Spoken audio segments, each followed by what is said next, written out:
Head injuries are the worst survivable injuries a person can suffer by far. Want to know why? Lots of reasons, of which I'll go into detail about all throughout this video, so get out your notebooks and pay attention.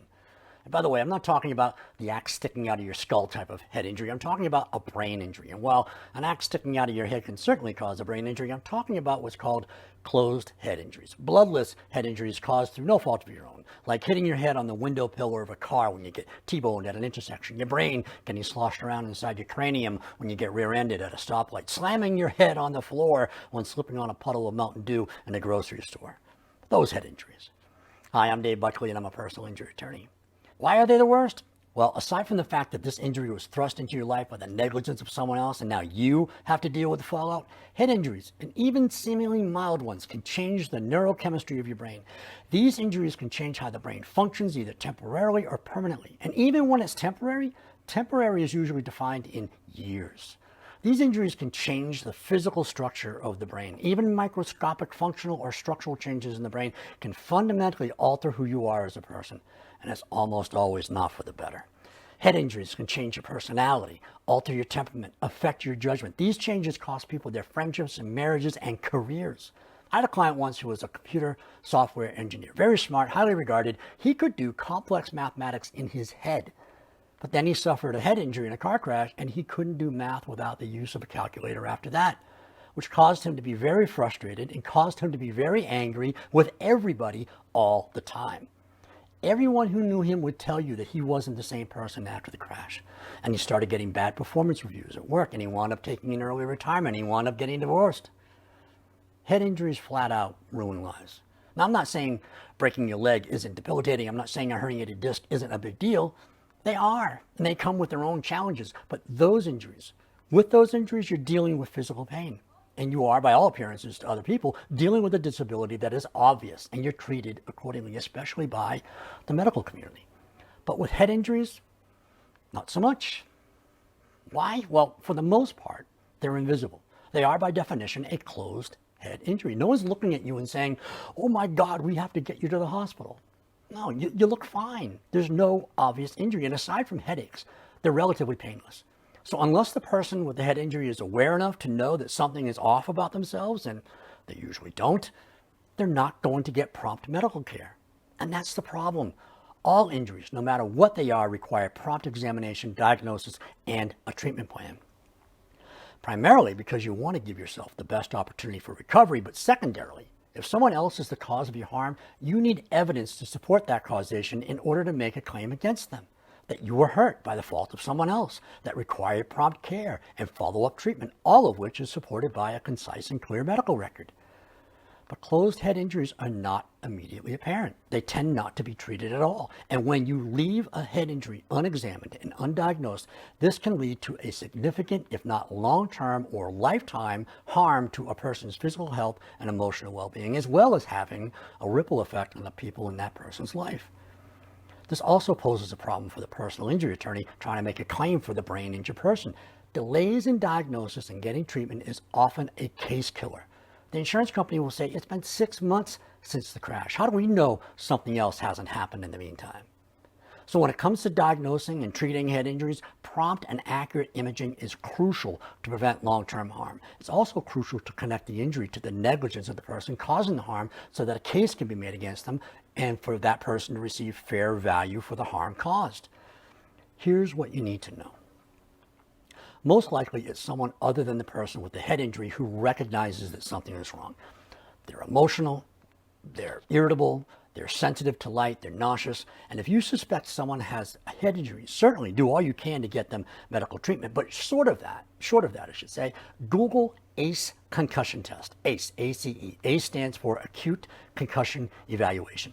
The ACE test is a standardized one-page, two-sided form recommended by the CDC, the Center for Disease Control, and used all over the country by healthcare professionals for assessing concussions in various settings, such as sports, schools, and healthcare facilities. Now, it's best used initially at the onset of being suspicious that something's up with someone's behavior, and it should ideally be given by a medical professional, but it's so basic that anyone can fill it out. But it shouldn't be filled out by the injured person. They lack the objectivity to answer the questions accurately. Using the form, the patient is asked about their symptoms, and the answers are valued at either a 0 or a 1. Are you dizzy? If yes, that's a 1. Are you fatigued? If no, that's a 0, and so on. You then add up the score. The higher the score, the more likely there's a traumatic brain injury, also known as a TBI. TBI severity categories range from concussions to mild TBIs, moderate TBIs, and severe TBIs. I'm not going to go into the effects each category of injury has on a person, but it is vitally important that any suspected brain injury get medically evaluated as soon as possible. And depending on the severity of the injury and assuming a proper diagnosis, a treatment plan will be put in place. But here's the current problem with brain injury evaluations. They're usually diagnosed clinically by a doctor making that evaluation based on observing the patient and then recommending a conservative course of treatment, such as rest, avoiding the stimulation of TVs and computer screens, and sitting in a dark room for long periods of time. And while all of that is good advice based on what we know about brain injuries, taking a wait-and-see approach should never be the first or only choice in treating a brain injury. Taking images of the brain should always be used as a diagnostic tool, but it's rarely done.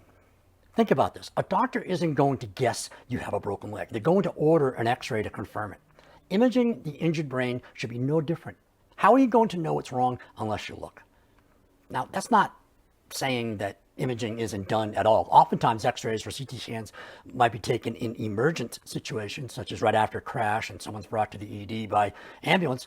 But that's being done to rule out brain bleeds and other life-threatening situations that might require emergency surgery. What I'm talking about is specialized neuroimaging that looks deep into the brain to find abnormalities that would explain the changes a brain-injured person has been experiencing. This is where you, as the patient or the advocate for the patient, need to be vocal and demand that specialized imaging be done as soon as possible. The results from specialized imaging will not only provide answers to why a person has been experiencing changes from which a treatment plan can be developed, it provides objective proof that an injury exists that the personal injury attorney representing the brain injured person can use to prove the causally related harm and increase the value of the claim. Now, there's currently only 3 types of specialized imaging that can detect brain damage, and it's not x-rays, it's not CT scans, and it's not an MRI. The 3 choices are SPECT scans, fMRIs, and DTI. Each imaging technique offers unique information about different aspects of brain function and structure, and that right there, changes in brain function and structure, are what the personal injury attorney is trying to prove, that an injury exists and that it was caused by the negligence of someone else. SPECT scans, S-P-E-C-T, it stands for Single Photon Emission Computed Tomography. SPECT scans are primarily used to assess brain blood flow and functional abnormalities, and they provide information about brain activity and can be helpful in cases where there are persistent symptoms, but they're typically considered as a complementary tool alongside other imaging options rather than as a first-line choice for TBI evaluation. Next, there's the fMRI. fMRI stands for Functional Magnetic Resonance Imaging. fMRI measures changes in blood oxygen levels and is widely used to assess brain function. It can identify areas of the brain involved in specific tasks and provide insights into functional impairments from TBIs. fMRIs are particularly valuable for understanding how cognitive abilities, memory, language skills, and emotional regulations are affected. But then there's the DTI. DTI, which stands for Diffusion Tensor Imaging. DTI is the top dog of brain imaging. It's a specialized MRI technique that visualizes the structural connectivity of the brain. It is particularly useful for detecting microstructural damages caused by TBIs. DTI provides information about the integrity of neural pathways and can identify abnormalities in connectivity and has become the gold standard in research and clinical practice for TBI evaluation. But here's another problem. SPECT scanners, FRI machines, and DTI machines are not widely available. They are very expensive and tend to be in larger cities with hospitals with bigger budgets, which is why CT and conventional MRI machines remain the primary imaging choices for initial assessments of brain injuries for local healthcare facilities. But this shouldn't stop you from asking for a referral to a facility that has specialized neuroimaging equipment, because it takes the guesswork out of the injury assessment and puts the patient on a quicker track towards rehabilitation. My point in making this video is to educate anyone willing to listen that as medically advanced as we are in America, the science of brain health, the diagnosing of brain injuries, and the treatment plans for brain injuries are not as advanced as you'd think.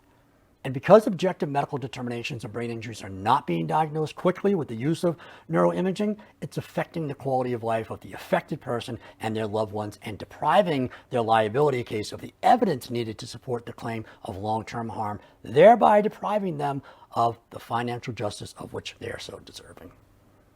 But advancements are being made every day, and there is hope. If you or a loved one ever suffers a head injury, prompt medical attention is imperative. Fill out the ACE test, use the results as proof to your loved one that medical care is needed, and then demand specialized neuroimaging as soon as possible. I'm Dave Buckley. I'm a personal injury attorney. I hope you never suffer a traumatic brain injury through no fault of your own, but I'm here to discuss it with you or your loved one if you do. I have lots of other videos on personal injury, so please check those out as well.